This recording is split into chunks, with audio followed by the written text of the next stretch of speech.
siya sa mga issue. Sasagot siya sa mga issue. So anong masasabi mo dun sa issue ni Pukerat? Guess mo, Yeah. So paano? Anong masasabi mo nga? deserve. Deserve yung Pukerat? Hindi.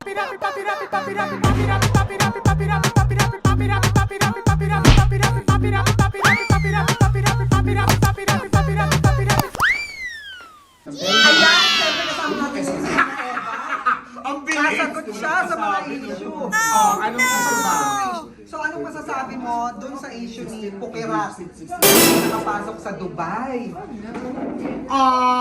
Isa-isahin natin. Ang mga dahilan daw, bakit di siya nakapasok? Sasabi niya, ang sabi niya is, hindi daw yung suot niya, hindi daw dahil sa naka-makeup siya, kundi pag tinitingnan daw siya, is mukha siyang babae. Tapos pag tinignan daw yung passport niya is male ang nakalagay. Ano masasabi mo doon? Eh, di ba kita naman natin na pagpasok pa, paalis pa lang siya ng Pilipinas, nakapambabae na, nakakilay, nakapilik mata, nakakuko. Pagdating niya ng Dubai, ano? Siyempre dapat yung identity mo, kung babae ka talaga, wala namang makakapag-alis nun sa'yo. Pero, syempre, may mga lugar sa mundong to na hindi talaga na tayo na-recognize. Di ba yung mga trans? So, syempre, lalo na yung Dubai, it's a Muslim country. So, dapat kailangan tayo mag-a-adjust kasi tayo yung bisita. So, wala namang, for as long na, syempre, hindi nila legalities. Kung nasa passport natin na lalaki tayo, kahit pa babae yung pagkakilala natin sa sarili natin, eh, nasa lugar nila tayo eh, di ba? So, we have to follow the rules. Parang ganon. So, kung sa tingin ni Pukerat, babaeng-babae siya, wala namang problema doon. Pero yung Ano Dubai masasabi nga mo na kasi. hindi nga daw yun ang issue, kundi yung Mel? gaga. Ang issue niya nga yun nga, di ba? Totoo naman kasi nga sa passport niya, Mel pa din siya. Oo, pero hindi Sana hinanap niya si Joey para na kompleto. Mel. Mel and Joey, iba yun! Arnel and Mike. Hindi yun. Hindi. Ikaw ba nakapag-Dubai na? Hindi pa.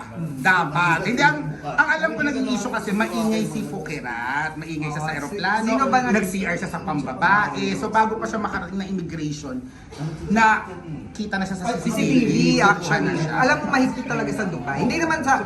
Pag nakalusot ka naman na, pwede na siguro. Oo, tsaka ka Pero magaganon. in ano pa rin, mabait ka pa rin dapat. Hindi yung ganun. Parang ang lesson dyan is dapat kapag pupunta ka sa ibang bansa, laging may respeto at hindi mo pangungunahan na na GGSS ka or sobrang confident ka sa sarili mo. Dapat humble, may respeto ka sa pupuntahan mong bansa. Diba? You follow their rules, their law. Siyempre, ikaw yung bisita. Ay, ako nakapag-Dubai na 2 beses. Diba? Ba't ikaw naman, hindi ka naman nagkaroon ng problema. Eh kasi nagpalalaki ako. Yun na nga. Pumunta ka na tatanggapin ka. Hindi pwede yung ako to eh. Tanggapin mo kasi katako. Hindi pwede yun. Ano ka? So yun. Ayan na, kumalat. Ayan, parang may nagre-react. Ano ba mong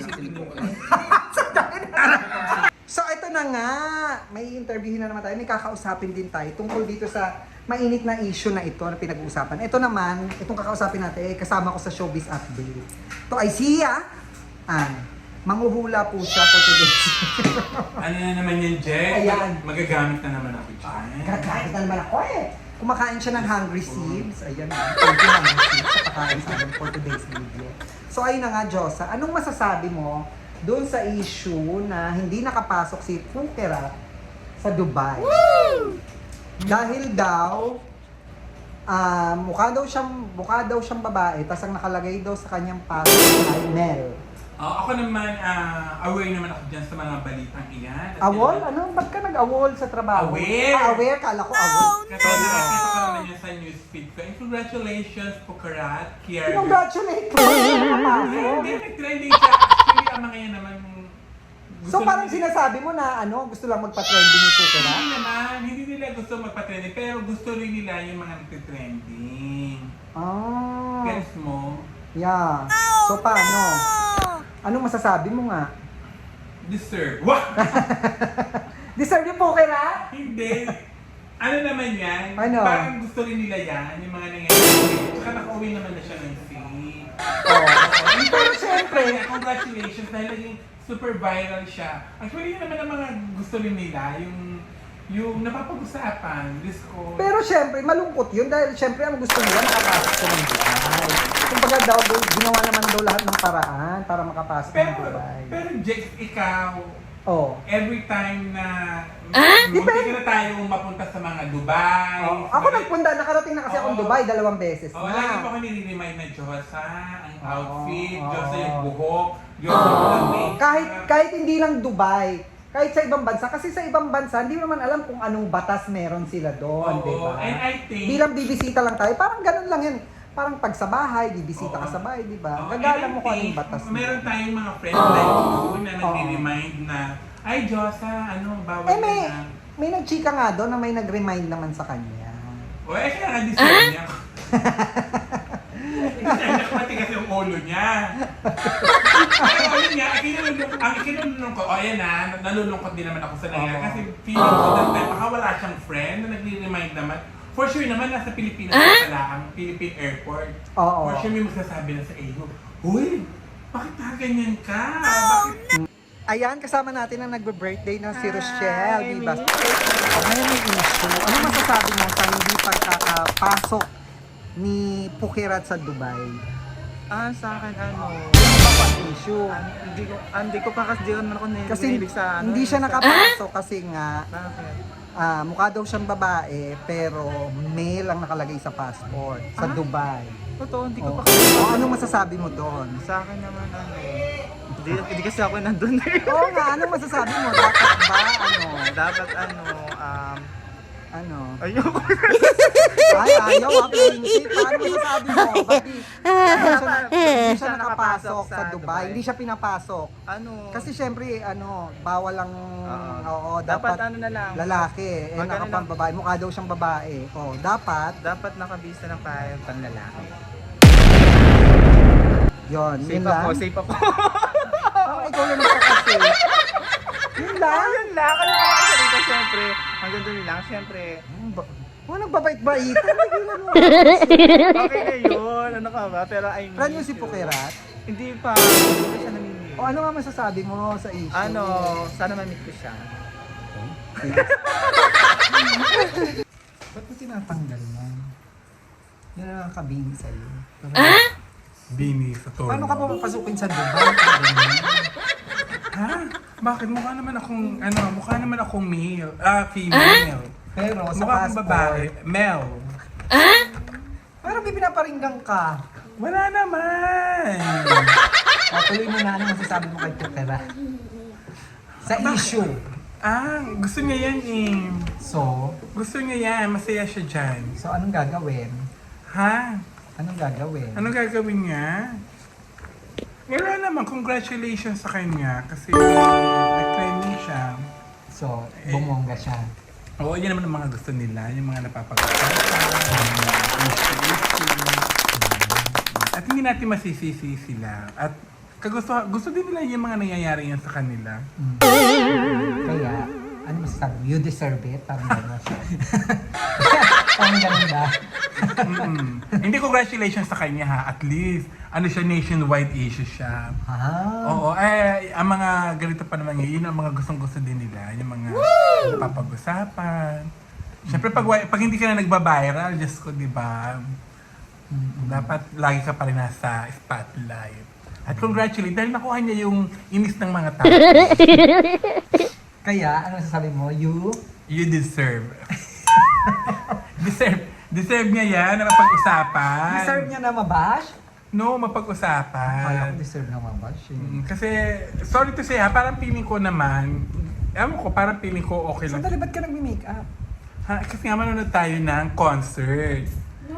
Concert ng Bulag, Pipi at Bini. Huwag kang pupunta ng Dubai ha, Jex ha.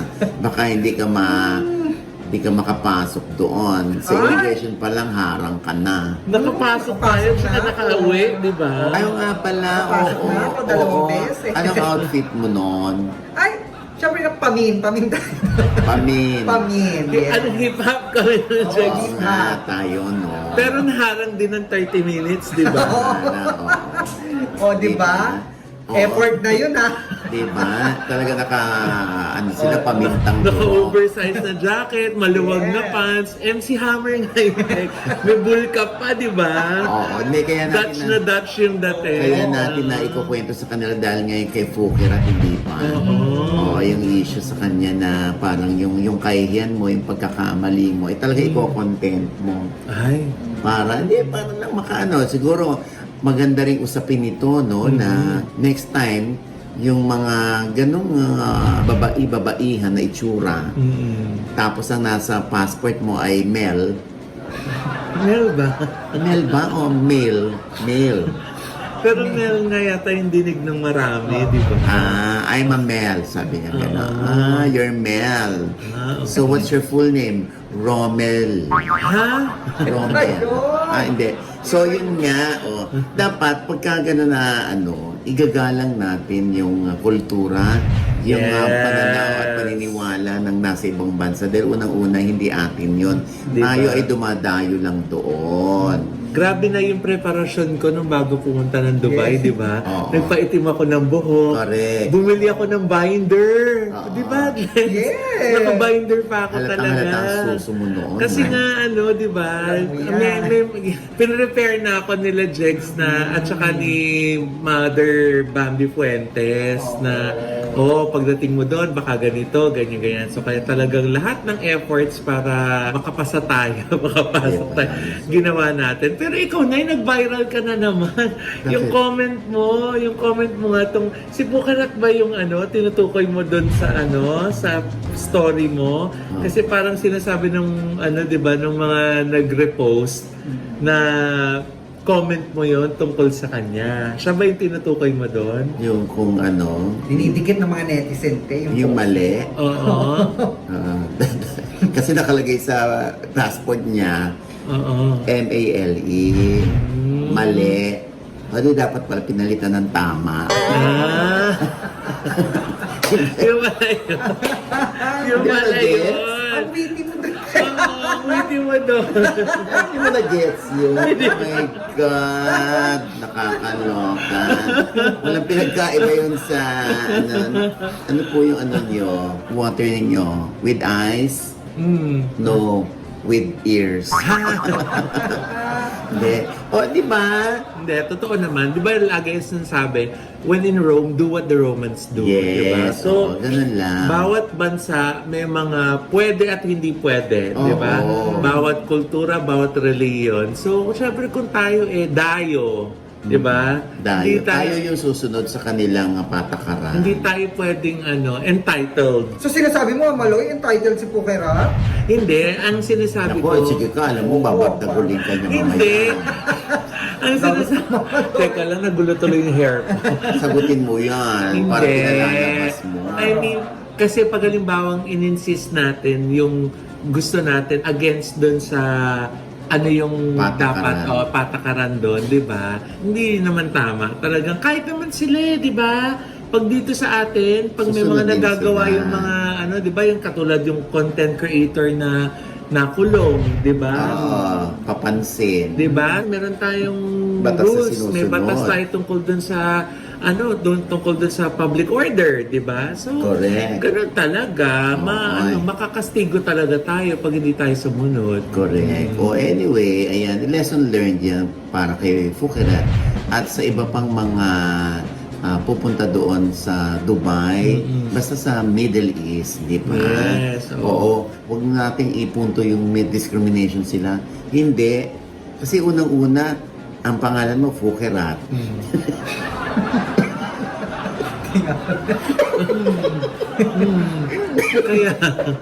Kaya, Siyempre, who is Fukirat? Gagaling yung immigration. Yun ba yung nata yung pangalan na sa passport? Hindi natin tinatawanan yung ni Fukirat kasi baka nga yun ang alias niya, hindi ba? Ba't ba ganun kasi? Oh my God. May brother daw yan eh. sino? Si Fukirat. Sino brother niya? Si Tu. To.